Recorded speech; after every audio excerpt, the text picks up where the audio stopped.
Hey,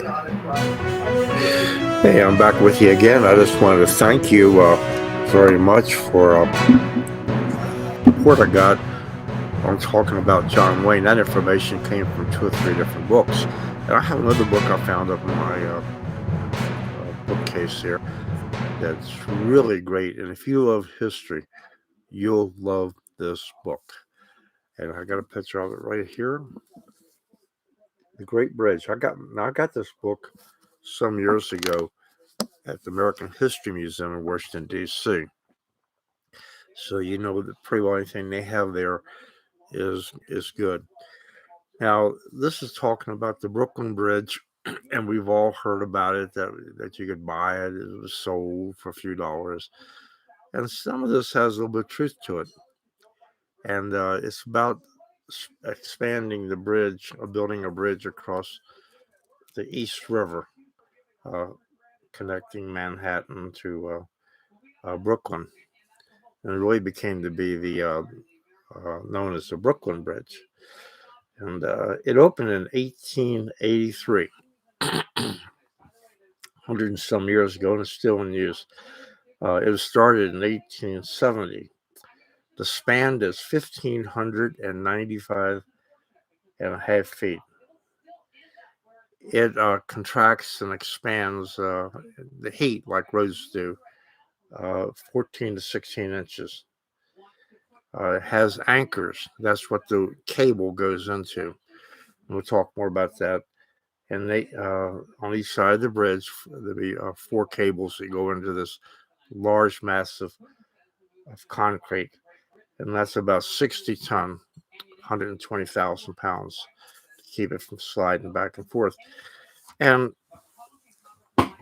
it affected lives and took the life of one man, the Ropelings, father and son.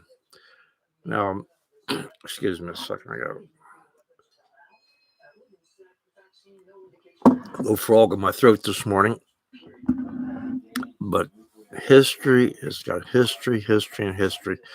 So let's get started. Um, the father, Ropeling, was the engineer, and he was the designer of the bridge. And we didn't know much about suspension bridges in those days. And I got to tell you, I didn't really, even till I read the book, I didn't really understand that when I drive across one of these bridges, whether it be the um, Bay Bridge in Baltimore, this is actually suspended from cables. You know, when you're young, you don't think of these things. And they called it steel rope. They had a method of weaving steel cable together and making basically a steel rope.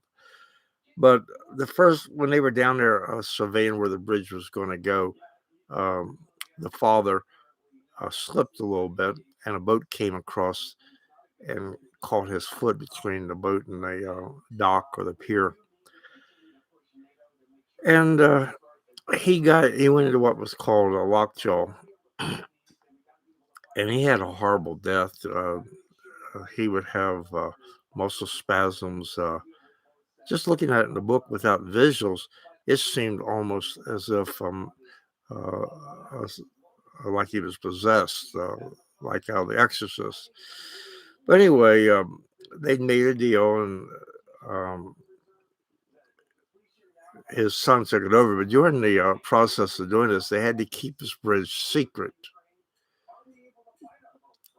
because they were um,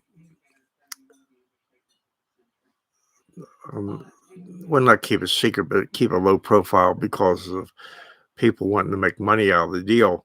And it goes into the history in New York of Tammany Hall. It explains about the subway. The first subway they built was only about 2 blocks long. And that kept that an absolute secret because they didn't want the Tammany Hall politicians to get involved. And they built that first steam subway 2 or 3 blocks before anybody really knew anything about it. But going back to the bridge, that's what they had to do. It was in a climate of political corruption. And it goes into what they had done, they designed like a great big steel uh, cookie cutter, you know, huge. So, and they wanted to put that down into the water.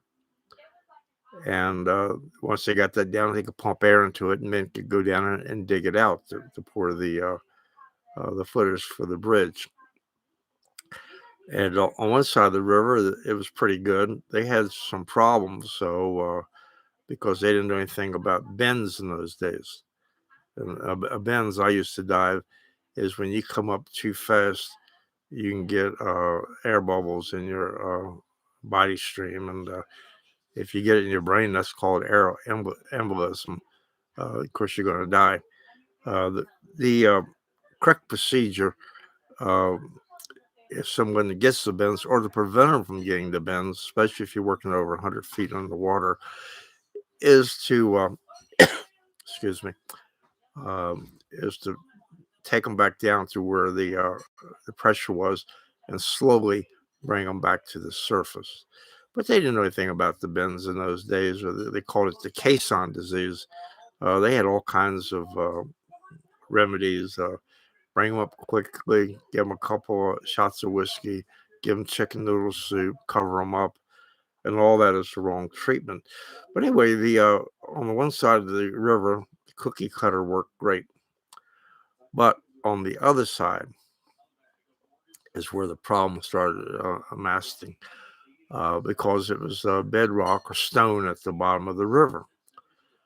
And so they had to blast to get that stone broken loose, and they didn't know the effects of blasting, um, underneath water pressure. Ropeling himself, the son, would go in there, and he started out by firing a pistol, a blank pistol.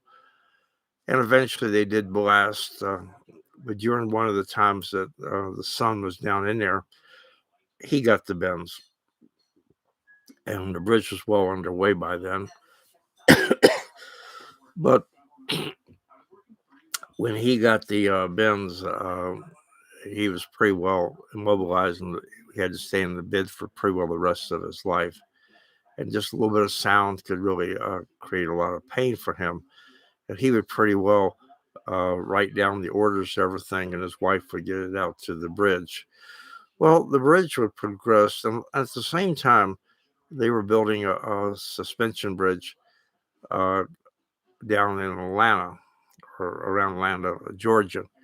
And that person who was building the bridge didn't have any engineering degree at all, but he had an amazing amount of good luck, and he was able to figure things out. Well, once they got the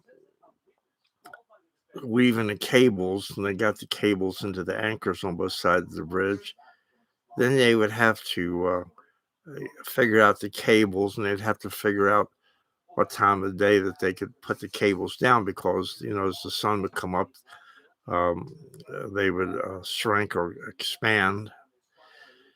And one of the things, when they finally got the cables across the river, a gentleman rode across there. One of the workers was the first one to cross the East River, and that made newspapers. And boy, he was um, a hero of the day. And the bridge construction kept progressing. At one point in time, the book goes into the Tammany Hall, showing you how corrupt they were. For example, they built a courthouse, and the courthouse cost about 2 times as much as we paid for the state of Alaska. I mean, a pane of glass was $10,000.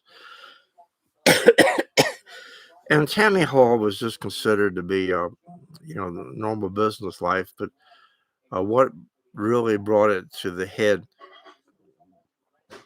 um, was one of the people at the Tammany Hall. Uh, One of the mayor's daughters or somebody got married, and they give her a $10,000 necklace for a present. and papers started wondering how could a person making a few $1,000s a year afford that, and they went into it, and eventually, I think it was Boss Tweed was arrested. The book will explain that better than I am. And he actually made an escape. He asked the police officer if he could go upstairs in his house and out the window. They finally caught him, and he spent quite a bit of time in jail. But anyway, back to the bridge. They eventually got the bridge down and going across.